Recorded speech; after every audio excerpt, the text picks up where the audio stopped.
আসসালামু আলাইকুম গাইস, কেমন আছেন আপনারা সবাই? আশা করি ভালো আছেন। আমিও ভালো আছি, আপনাদের দোয়ায় চলে আসলাম আরেকটি নতুন ভিডিও নিয়ে।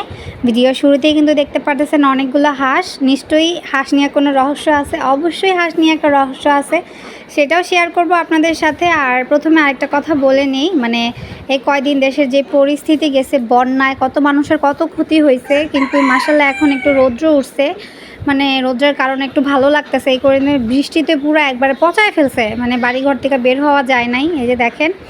আর এতদিনে বৃষ্টির কারণে ভাবতেছিলাম একটা হাঁস জবাই করে খাবো, যেহেতু ঠান্ডা পড়ছে, কিন্তু এখন যেহেতু মানে হাঁস পাইতেছিলাম না, যার কারণে আমরা খাইতে পারি নাই। এখন খুঁজা টুইচা একটা হাঁস পাইছি, এখন এই হাঁসটা নিতে আসছি। আর দেখেন তো আজ কি কাণ্ড করে। ওই টাকা দিয়ে মজা খাকা তুই দেখি।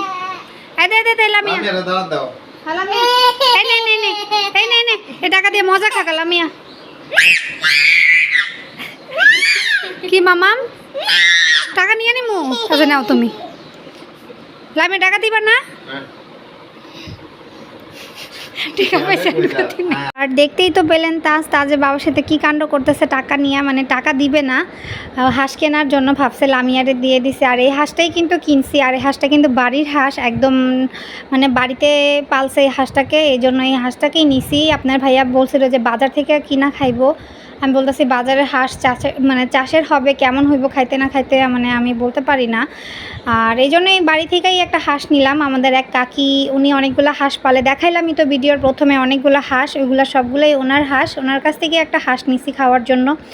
তারপর নেওয়ার পর জবাই টবাই করলো আপনার ভাইয়া। জবাই টবাই করার পর আমি আর লামিয়া মিলা পরিষ্কার করছি। জীবনের ফার্স্ট টাইম হাঁস পরিষ্কার করছি, এত কষ্ট হয়েছে বাবা রে বাবা, জান আমার শেষ হয়ে গেছে একদম। আর এই যে জবাই করে পরিষ্কার টরিষ্কার কইরা আমি কিন্তু রান্নার কাছে চলে আসছি। প্রথমেই কিন্তু রান্নার জন্য আমি একটা ফ্রাই প্যানে তেল গরম করে ওইখানে গরম মশলা আর পেঁয়াজটা ভালো করে ভেজে নিচ্ছি।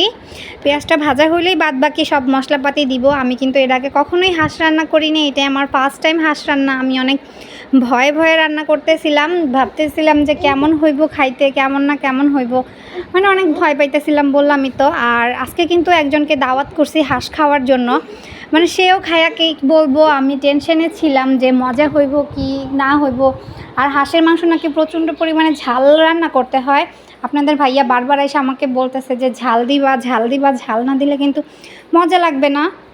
আর আমি এই রান্নাটা কিন্তু সম্পূর্ণ বাটা মশলা দিয়ে রান্না করছি, বললামই তো। আদা রসুন পেস্ট দিছি এখানে, গরম মশলা, তারপর হলুদ মরিচের ফাঁকি, ধনিয়া ফাঁকি, জিরার ফাঁকি, তারপর এখানে একটু বাটা মশলা ইউজ করছি আমি। তার জন্যই দেখেন কালারটা কত সুন্দর হয়েছে, একদম লাল লাল হয়েছে। আর সব মশলাপাতি কষায় এখন আমি মাংসটা দিয়ে দিতেছি। মাংসটা আমি ধুইয়া পানি ঝরায় রাখছি। আপনার ভাইয়া বলতেছে পানি ঝরায় নাও, নাহলে কিন্তু পানি উঠবে এক্সট্রা। তারপর খেতে কষানোর সময় অনেকগুলা ঝোল হয়ে যাবে, মজা লাগবে না খেতে। আর এই যে আমি কষানোর জন্য আগে আমি মশলার সাথে মাংসটা মিশাই নিছি। এখন একটু ঢেকে দিব যাতে কষানোটা ভালো হয় আর স্মেলটা বাহিরে চলে না যায়। আর এটা করতে করতে এর ফাঁকে আমি একটু রুটি বানাই নিছি। রুটিটা আর আপনাদের সাথে শেয়ার করলাম না, রুটি বানাইছি, মানে এটা তো আর দেখানোর কোনো কিছু নাই। আর এই যে দেখতে দেখতে কিন্তু মাংসটা দেখেন কষানো হয়ে গেছে, একদম তেল বের হয়ে গেছে, দেখতে কত সুন্দর লাগতেছিল। আর এই যে এখানে আমি একটু গরম পানি দিয়ে দিতেছি মাংসটা যাতে সিদ্ধ হয়ে যায়, ভালো করে ঝোল দিয়ে দিলাম। আর এর ফাঁকে কিন্তু আমাদের মেহমান চলে আসছে। কে আসছে আমাদের মেহমান সেটাও আমি শেয়ার করব আপনাদের সাথে। আর এই যে এখন আমি ঝোল দিয়েই দিলাম, বললামই তো। এখন আমি ঢেকে রাখবো ঢাকনা দিয়া। আর ঢাকনা দিয়া ঢেকে রাখার অনেকক্ষণ পর আমি আইসা দেখি যে তরকারিতে বলক চলে আসছে। যেহেতু আমি বলতেছি একটু নাইরা দেই, মানে একটু উল্টা পাল্টায় দেই, তাহলে একটু মশলাটা ভালো মতো ঢুকবে আর নিচের মাংসগুলো একটু উপরে আসবে। আর জীবনের ফার্স্ট টাইম মানে হাঁসের মাংস রান্না করতেছি, মানে বললামই তো অনেক ভয় লাগতেছিল আমার, জানি না কেমন হয়। ভাবতেছিলাম যে ঝাল কম হবে নাকি বেশি হবে, লবণ কম হবে নাকি বেশি হবে, এটা নিয়ে অনেক কনফিউশনে ছিলাম। যেহেতু বললামই যে মেহমান আসবে, আপনাদের ভাই খাবে, তার জন্য কিন্তু আমি বেশি একটা করি নাই। যেহেতু যদি খাইতো তাহলে এত টেনশন লাগতো না, যেহেতু বললাম যে মেহমান খাবে। এই যে আমাদের মেহমান দেখেন চলে আসছে, আমার বড় ননাসের হাজব্যান্ড। ওনাকে তো আপনারা কম বেশি সবাই চিনেন, আমার ভিডিওতে দেখছেন আপনারা। ঈদের মধ্যে ভিডিও ছাড়ছিলাম, তাছাড়া অন্য ভিডিওর মধ্যে দেখছেন। এই যে দেখেন আয়শা ভাইয়া রেস্ট করতেছে, যে এখনও আমার রান্না হয় নাই, কয়টা বাজে গেছে। আর আজকে কিন্তু রান্না করতে করতে প্রায় 10টার মতো বেজে গেছিলো আমার। কারণ হাঁসটার মধ্যে এত ছোট ছোট মানে পশম ছিল, একদমই উঠতে চাইতেছিল না। অনেক কষ্ট করে এটা উইঠা পরিষ্কার করাইছি। আর তাজ ওর ফুপার সাথে দেখেন কি সুন্দর দুষ্টুমি করতেছিল। আর ওর ফুপাও কিন্তু ওরে অনেক ভালোবাসে, তার জন্য দেখেন বাচ্চারা যেখানে ভালোবাসা পায় সেখানেই কিন্তু যায় আদর খোঁজার জন্য।